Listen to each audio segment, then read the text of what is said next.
question de l'eau, effectivement, le rôle central des Alpes s'affirme sur la question, dans les enjeux européens. À travers l'eau, on se rend bien évidemment compte que les Alpes sont un carrefour, un lieu de ressources important, mais aussi un lieu de vie. Et donc, à travers ce sujet, on doit effectivement considérer les spécificités de ces régions de montagne, ce massif alpin, cet arc alpin, mais également réussir à intégrer, à adapter un certain nombre de grands enjeux européens à notre contexte particulier des Alpes. C'est important et le projet CHER justement permet d'avancer concrètement sur une adaptation, une mise en cohérence des politiques européennes par rapport aux Alpes à travers ce double engagement à la fois de l'écosystème, de l'eau, de l'environnement vivant, mais également de la production d'énergie renouvelable. Et ça, c'est bien c'est deux des grands enjeux des Alpes pour l'Europe. Cette ressource importante pour l'Europe donne aussi une responsabilité importante pour les populations alpines. Et que cette responsabilité, elles doivent apprendre à la gérer, elles doivent apprendre à considérer cette responsabilité européenne que les Alpins portent.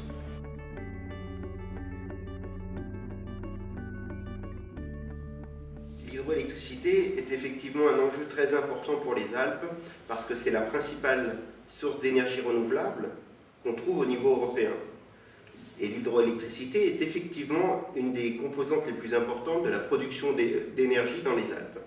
C'est une énergie d'avenir pour atteindre les objectifs fixés par le paquet énergie-climat en 2008 de 20% de sources d'énergie renouvelable en 2020. Et on sait qu'on ne pourra pas atteindre cet objectif de 20% si on n'a pas d'électricité dans ce mix énergétique. Et puis c'est un enjeu ancien dans les Alpes. C'est un enjeu qui a beaucoup structuré les territoires alpins, tant au niveau économique que social ou environnemental, notamment sous l'aspect paysager. Et donc cette question de l'hydroélectricité, elle est au cœur du projet d'avenir des Alpes, et elle est au cœur du projet d'avenir européen. Donc l'hydroélectricité est encore un potentiel à développer dans les Alpes, elle a encore des ressources à utiliser. Pour autant, nous devons absolument considérer le cadre contraignant que représente la directive cadre européenne sur l'eau, qui du coup est plutôt là pour nous aider, nous accompagner dans la préservation du bon état écologique de l'eau, du bon état de l'eau de façon générale. Et donc, cette double contrainte, nous devons trouver des solutions, nous Alpins, nous devons trouver des solutions pour réussir à rendre tout cela compatible.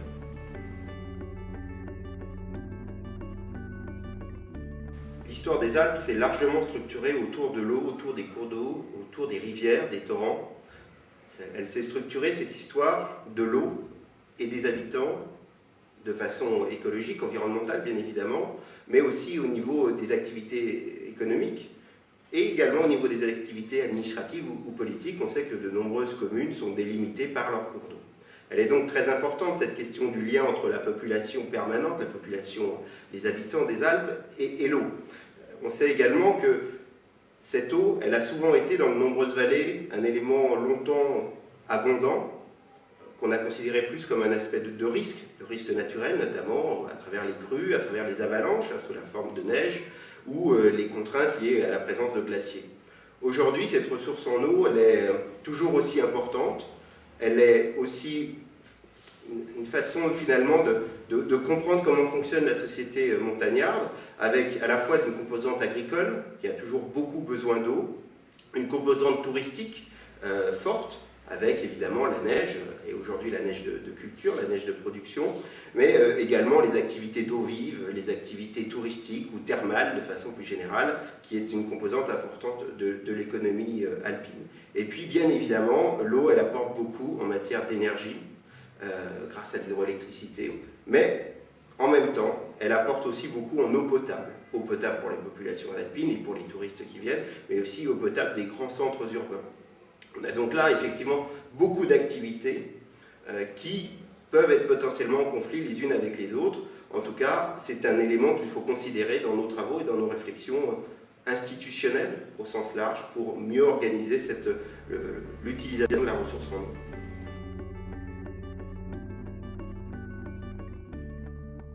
On voit que l'importance des usages de l'eau en montagne a évidemment créé, comme on le voit bien quotidiennement, des conflits.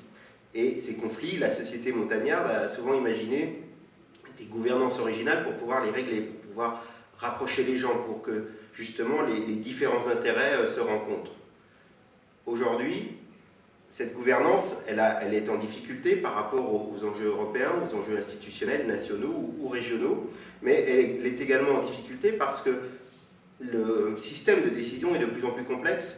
Les informations nécessaires pour comprendre les choses, pour respecter notamment les enjeux environnementaux ou les enjeux de production d'énergie sont de plus en plus complexes à intégrer. Et c'est bien ça l'enjeu finalement de ce projet, c'est de réussir à aider à la décision, aider les autorités à organiser mieux la gouvernance de leur territoire, le gouvernement de leur territoire, pour justement respecter les intérêts des uns et des autres au sein même de leur territoire. Mais au-delà de ça, il y a un autre conflit qui est de plus en plus sensible, de plus en plus important, c'est le conflit entre l'amont et l'aval, entre les enjeux des grandes métropoles, dont on connaît bien la présence autour des Alpes, autour de l'arc alpin, et puis les enjeux, les intérêts finalement, des populations de montagne. Et il y a donc là un enjeu très particulier à organiser, une gouvernance très particulière à organiser entre l'amont et l'aval, et le respect de l'intérêt des uns et des autres. Là encore, le projet SHARE permet d'avoir un destin partagé entre l'amont et l'aval, et entre les populations de montagne, avec leurs différents intérêts internes.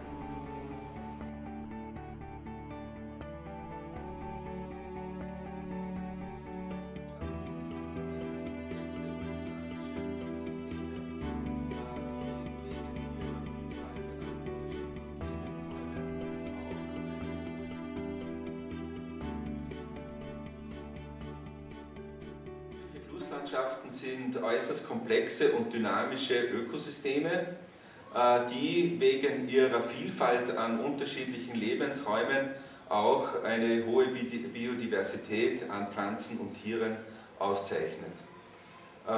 Diese sind in den Alpen durch eine Vielfalt von anthropogenen Beeinträchtigungen verändert, und es gibt nur mehr ganz wenige Flussabschnitte über die Alpen gerechnet. Die größeren Flüsse werden so an die 10 bis 15% noch eine gute ökologische Qualität, einen guten ökologischen Status haben.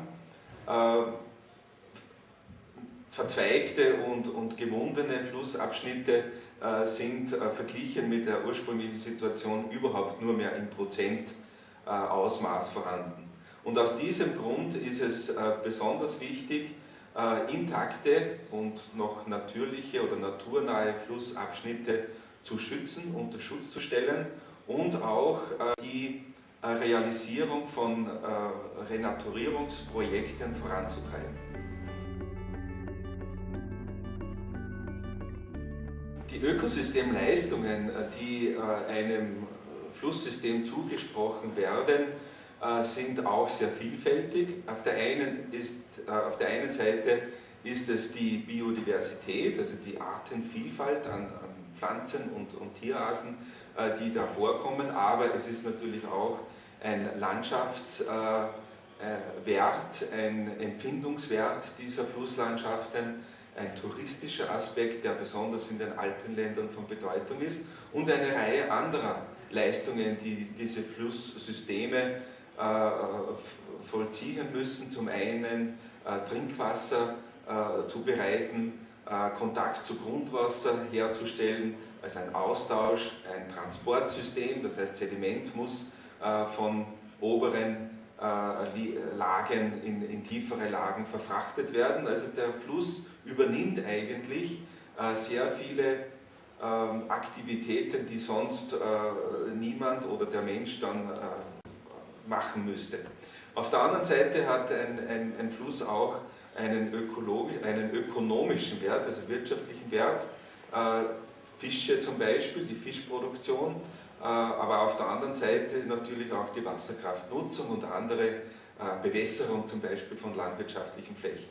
Und wenn man jetzt die Multikriterien-Analysen heranzieht, dann ist das ein sehr brauchbares Instrument, um möglichst viele dieser Ökosystemleistungen in einem modellhaften Verhalten darzustellen und den Entscheidungsträgern Hilfe, Werkzeuge in die Hand zu geben, um zu einem richtigen Ausgang dieses Problems zu finden oder zur Lösung dieses Problems zu finden.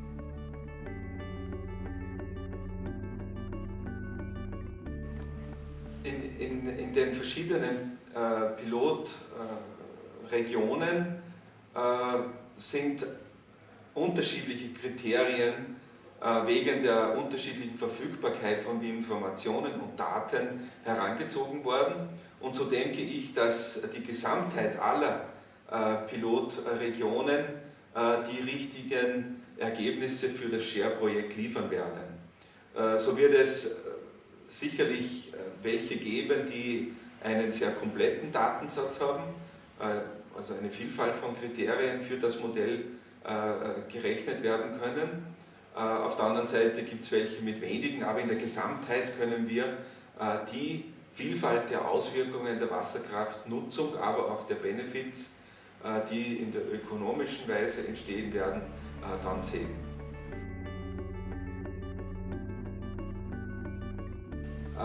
Ja, ich denke, dass die Endaussage der Multikriterienanalyse sicherlich nicht allen Stakeholdern und Endnutzern die richtigen Antworten oder die werden sicher nicht alle zufrieden sein mit dem Ergebnis, aber es ist dann auch nicht die alles entscheidende Situation, die durch das Ergebnis aufgezeichnet wird, sondern es ist nur eine Darstellung der Vor- und Nachteile dieser Wasserkraftnutzung oder der Nachteile, die vorwiegend vorhanden sind, im ökologischen Sinne zum Beispiel, für das Projekt, das in Planung ist oder für ein potenzielles Projekt, das in Planung ist. Das heißt, es ist ein Instrument zur Entscheidungsfindung, aber muss natürlich dann in weiterer Folge alle Instanzenwege, die in der landesüblichen Gesetzgebung vorgesehen ist, natürlich durchlaufen werden und das wird dann eigentlich die Endentscheidung für den Bau eines Kraftwerkes oder die Verhinderung eines Kraftwerkes sein.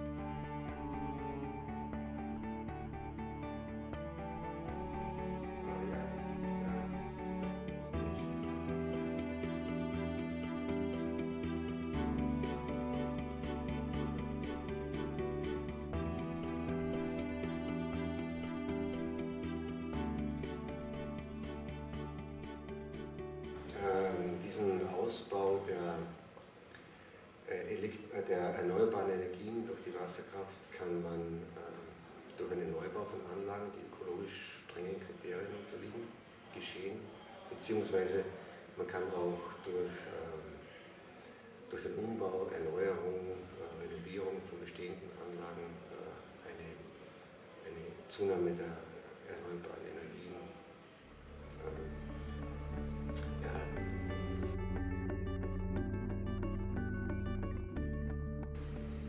Gerade bei Interessenskonflikten zwischen der Ökologie und der Wasserkraftnutzung bietet sich so ein Entscheidungsfindungssystem wie die MCA sehr gut an.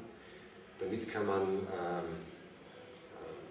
Entscheidungen transparenter, durchschaubarer und auch nachvollziehbarer ermöglichen.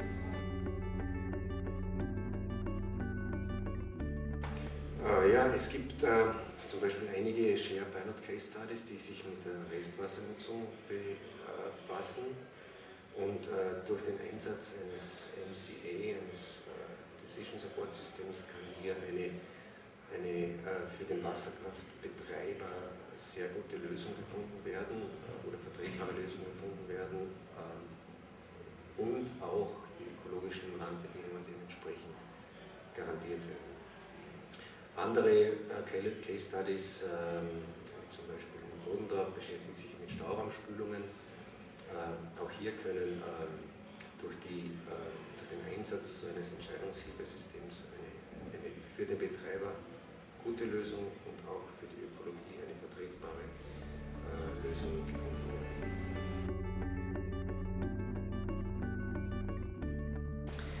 Ja, alle Stakeholder wird man nie zu 100% zufriedenstellen können, aber mit Hilfe, vor allem da die Wasserkraftnutzung immer emotional belegt ist, aber mit Hilfe eines Decision Support Systems, eines MCA, kann hier versucht werden, möglichst gute Lösung, eine transparente Lösung gefunden zu werden und damit auch die beteiligten Stakeholder zufriedengestellt werden.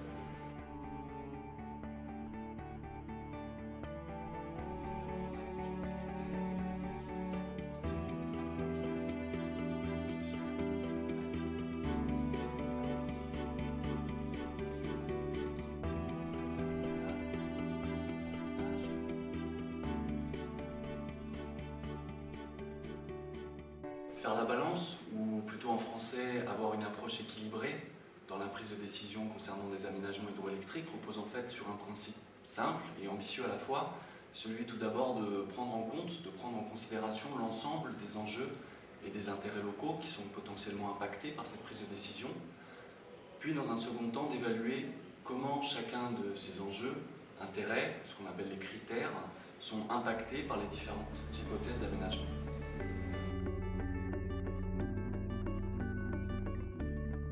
L'approche multicritère est l'outil méthodologique qui nous permet de mettre en œuvre cette approche équilibrée qui prend en compte l'ensemble des enjeux, des intérêts locaux, ce qu'on appelle les critères potentiellement impactés par la prise de décision. L'approche multicritère repose sur une démarche pragmatique qui consiste à décrire pour chacun de ces enjeux comment il va être impacté par chacune de ces hypothèses d'aménagement. Et cet outil nous permet dans un second temps d'obtenir un score de performance global pour chaque hypothèse qui reprend, qui somme et qui prend en compte de manière pondérée la façon dont chaque critère considéré est impacté par chaque hypothèse. L'approche multicritère est un outil parmi d'autres en matière de prise de décision et d'aide à la décision. Il a pour nous deux avantages principaux en matière d'hydroélectricité et de gestion des rivières dans les Alpes, qui sont sa souplesse et sa transparence. Souple parce que, à travers l'approche multicritère, on peut décrire la façon dont chaque critère est impacté par l'hypothèse d'aménagement considérée, avec des données scientifiques très pointues quand elles sont disponibles, mais aussi potentiellement avec une qualification simple de cet impact à dire d'experts ou en consultant les acteurs locaux qui sont représentants ou qui sont défenseurs de chacun des critères. Souple donc dans la façon dont on décrit l'impact sur chaque critère et transparent dans la mesure où on peut en permanence, au cours de la démarche, revenir sur l'impact considéré par critère et raffiner si on trouve de nouvelles données ou si on trouve un autre acteur local qui apporte un éclairage différent. On peut tout à fait refaire tourner le modèle pour prendre en compte un nouvel enjeu, une nouvelle donnée disponible, une nouvelle étude qui apporterait des données ou un éclairage différent sur l'ensemble de la décision à prendre.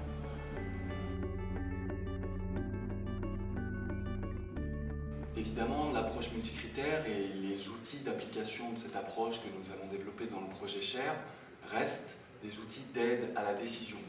Ce ne sont bien sûr pas ces outils qui vont prendre la décision finale, mais ils ont cet avantage de donner un éclairage global et consolidé de l'ensemble des critères considérés vis-à-vis de la décision d'aménagement à prendre. C'est donc un outil d'illustration des différents impacts et des différentes réponses du système considéré à une décision à prendre. Cette décision restant évidemment une décision collective, idéalement incarnée par un acteur politique ou public local qui serait responsable du bon équilibre de l'ensemble de ces enjeux au regard de la durabilité du territoire, de la durabilité de l'approvisionnement en énergie, de la durabilité de la gestion et de la bonne santé des masses d'eau et des rivières.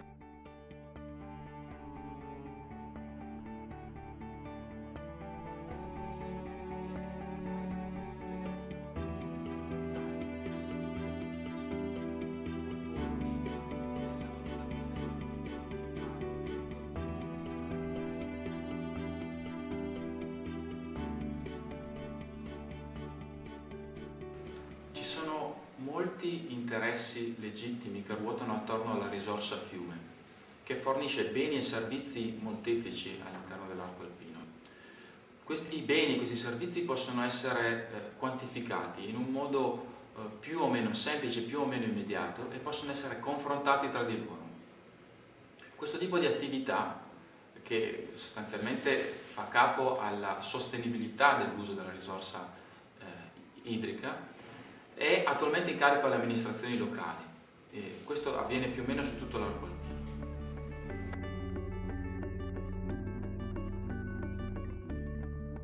L'analisi multicriterio è una metodologia della ricerca operativa che è stata sviluppata a partire dagli anni 60.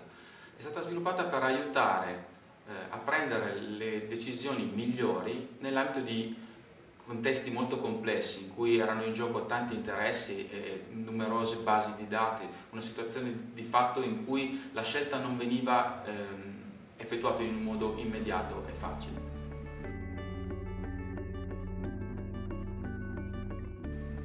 All'interno del progetto SHARE utilizziamo una versione semplificata dell'analisi multicriterio.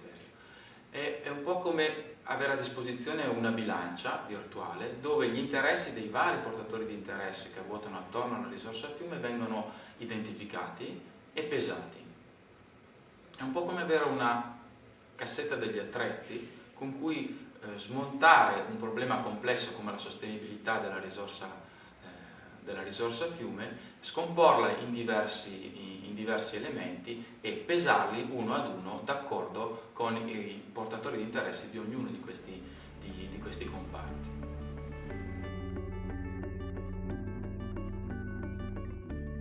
La presa di decisione avviene a carico delle amministrazioni pubbliche locali e dei servizi tecnici che sono coinvolti nella valutazione della compatibilità dello sfruttamento idroelettrico.